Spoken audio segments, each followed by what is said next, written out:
Chers frères en Christ, que Dieu vous bénisse, où que vous soyez sur la terre, en servant le Seigneur et partageant la parole précieuse de Dieu avec le troupeau. Nous regardons de nouveau en arrière à un week-end avec des bénédictions spéciales. Un frère de Danemark m'a appelé et m'a demandé, frère Franck, est-ce que le Seigneur était vraiment parmi vous? Et cela a touché mon cœur, que quelqu'un pose vraiment la question d'une manière si directe, est-ce que le Seigneur était parmi vous pendant ces réunions?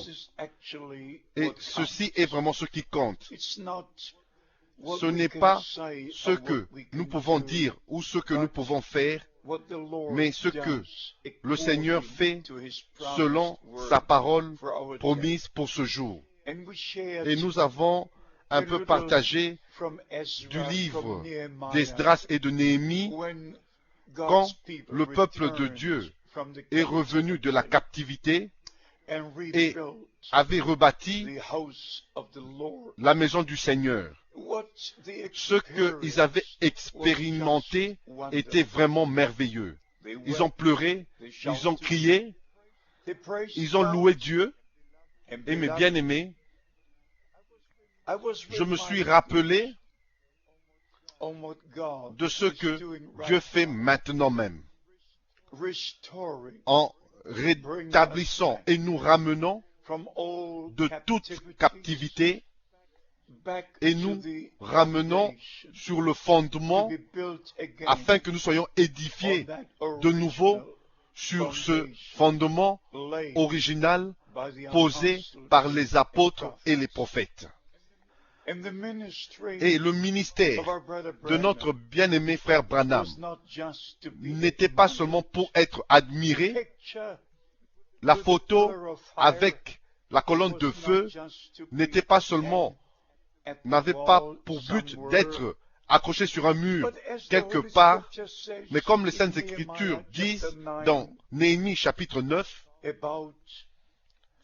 en parlant de la colonne de feu qui guidait les enfants d'Israël pour leur montrer le chemin. Dans Néhémie chapitre 9 et spécialement au verset 19 et verset 20. Dans ton immense miséricorde, tu ne les abandonnas pas au désert. Et la colonne de nuée ne cessa point de les guider, dans leur chemin, de les guider le jour dans leur chemin. Ça, c'est tellement important.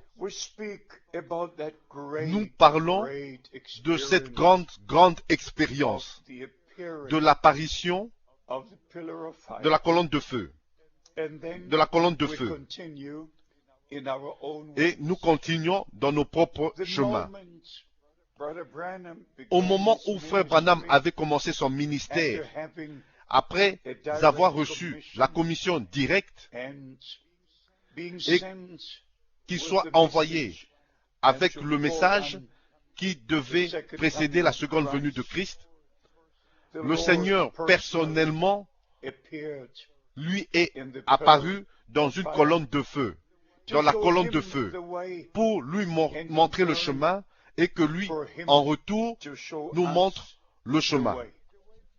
Le chemin de retour à la parole, aux enseignements, aux pratiques apostoliques, aux fondements, de retour, être de retour tel que les choses étaient au commencement. Ce n'est pas suffisant. Je répète que la colonne de feu, la photo de la colonne de feu soit à Washington, D.C., dans la galerie des arts. Moi, frère Franck, j'ai vu cette photo en décembre 1969 à Washington, D.C., dans la galerie des arts. Et j'ai tenu cela avec mes mains. Je l'ai tenu. Je l'ai tenu avec mes mains. Frères et sœurs en Christ, nous avons écrit cela dans plusieurs de nos livres, brochures et des lettres circulaires. Mais mes bien-aimés, depuis ce week-end, cela m'a parlé vraiment d'une manière très spéciale. Que le Seigneur de gloire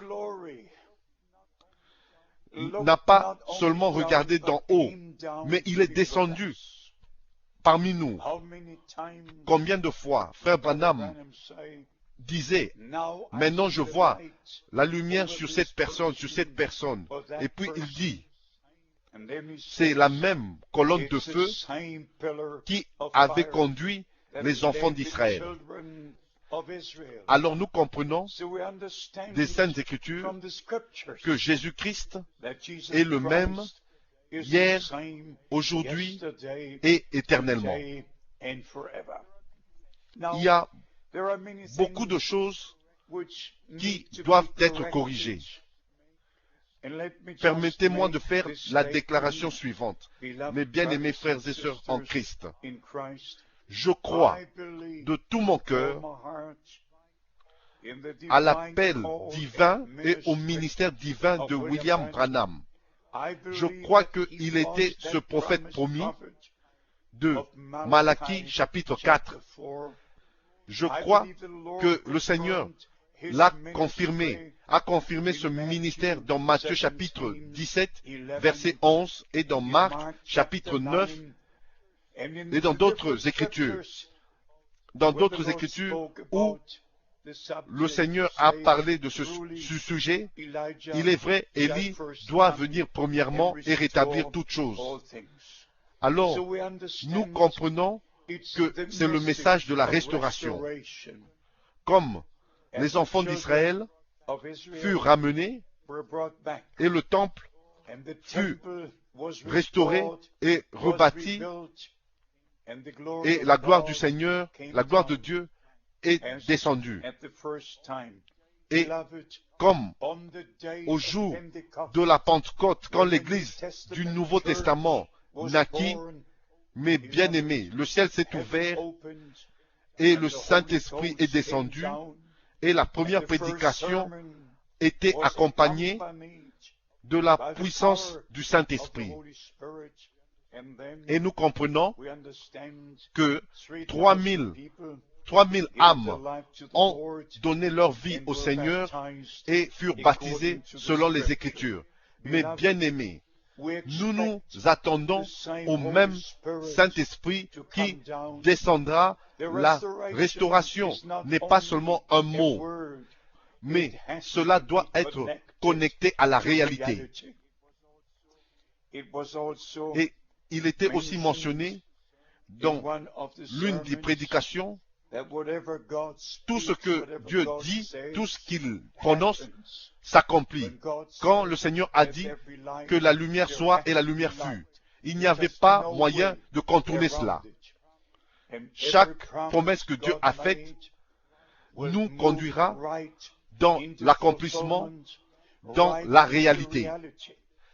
Alors maintenant, nous vivons vraiment très très proche avant le retour de Christ. Et mes bien-aimés, nous devons comprendre que ceci est le temps de Dieu pour le peuple de Dieu, d'être unis sous Christ, la tête. Ceci est le temps de Dieu pour que tous les frères arrêtent avec des spéciales doctrines et des révélations et revenir à la parole de Dieu et qui est selon les Écritures. Personne ne doit enseigner quelque chose à moins que cela soit d'abord enseigné par cette parole de Dieu. Comme je l'ai dit plusieurs fois, s'il n'y a pas de promesse dans la parole de Dieu, pour quoi que ce soit, il ne peut pas avoir d'accomplissement. Dieu fait seulement ce qu'il a promis dans sa parole. Alors nous comprenons que Dieu avait envoyé Frère Branham avec une commission spéciale, avec un objectif spécial connecté au plan du salut pour faire sortir l'épouse. Et c'est de cela qu'il s'agit dans le message du temps de la fin, de préparer un peuple pour la venue du Seigneur. Mes bien-aimés, beaucoup de choses peuvent être dites, mais je voudrais simplement vous souhaiter les riches bénédictions de Dieu, que notre cher Seigneur soit avec vous. Nous avons eu des frères et sœurs de plusieurs pays d'Europe et même d'autres pays en dehors de l'Europe, de l'Iran et de différentes nations. Mes bien-aimés, Dieu fait des grandes choses dans notre temps. Et je crois que nous ne sommes pas seulement au temps de la fin, mais nous sommes arrivés vraiment à la fin du temps de la fin. Que Dieu soit avec vous et vous bénisse. Et si nous pouvons vous rendre un quelconque service, s'il vous plaît, faites-le nous savoir. Priez pour moi et je prierai spécialement pour tous les frères dans le ministère qui partagent la véritable parole de Dieu avec la congrégation partout sur la terre. Que Dieu vous bénisse et qu'il soit avec vous dans le saint nom de Jésus. Amen.